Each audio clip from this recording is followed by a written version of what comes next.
بسم الله الرحمن الرحيم. اللهم صل على سيدنا محمد. برحب بكم في قناتكم يوميات زملكاوي، وبشكر كل حبايبي واخواتي اللي بيدعمونا باللايك للفيديو او بالاشتراك في القناه او بالتعليق على فيديوهاتنا، وبيكتبوا لنا ارائكم في الفيديوهات بتاعتنا ومحتاجه ايه، ورايكم في الفيديو بتاع النهارده مخصوص طبعا يهمني لانه فيديو مهم جدا بعيد عن التعصب وبعيد عن الاهلي والزمالك.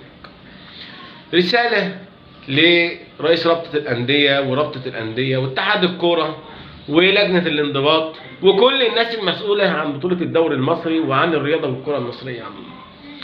انا دلوقتي كمشجع زملكاوي او اهلاوي او اي مشجع، مفروض ان انا بتابع الكوره مثلا عشان استمتع بقى بالاداء الكويس، الفنيات، المهارات، واحد بيرقص ترقيصه حلوه، واحد بيشوط شوطه من بعيد مثلا زي امام عاشور كده، واحد مهاري زي شيكا، واحد كده. يعني بتفرج على فنيات، بتفرج عشان انبسط من الاخر، مش بتفرج على الدوري وعلى الماتشات والبرامج ابراهيم فايق بقى والجماعه دول ومهيب عبد الهادي وخالد الغندور عشان تدخلني في حوارات. اصلا انا مش ناقص حواراتك، انا عندي حوارات اصلا وطافح الكيل.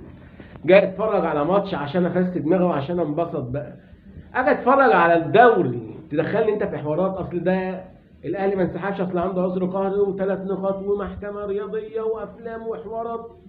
طب ليه ده كله؟ ما بناقص الدوري المصري، ما بناقص الكره المصريه كلها عموما، والواحد يدور له على حاجه كده يستمتع بيها، يتفرج له بقى على فيلم ولا مسرحيه ولا حاجه يفك بيها عن نفسه، او حتى يتفرج على الدوري الاسباني، يتفرج على الاقل مبابي ولامين يامال، برشلونه، ريال مدريد، اتلتيكو مدريد، او الدوري الانجليزي مثلا ليفربول والسيتي وتشيلسي وحاجات بقى مانشستر يونايتد، مباريات تستحق ان انت تتفرج عليها.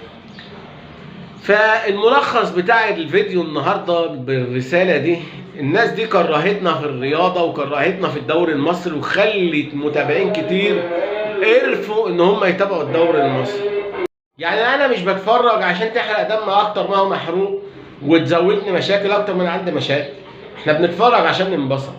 فيا ريت بتمنى وبطالب ان احنا يبقى عندنا دوري منتظم ودوري فيه عداله ومباريات تستحق ان انت تقعد تتفرج عليها، مش فريق زي مثلا الزمالك بيلعب مع بيراميدز، خلاص الماتش كده البيراميدز.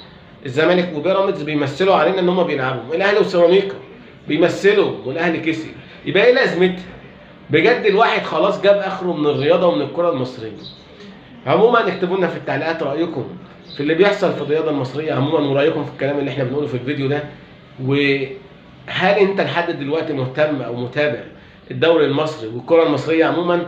وبشكر كل الناس اللي بتتابعنا على قناه يوميات زملكاوي، ما تنسوش تدعمونا بلايك للفيديو واشتراك في القناه وشيروا فيديوهاتنا عشان توصل لاكبر عدد من المشاهدين، ومستنيين دعمكم لينا، ودعمكم لينا بيشجعنا ان شاء الله نقدم الافضل. بشكركم والى اللقاء في مزيد من الفيديوهات.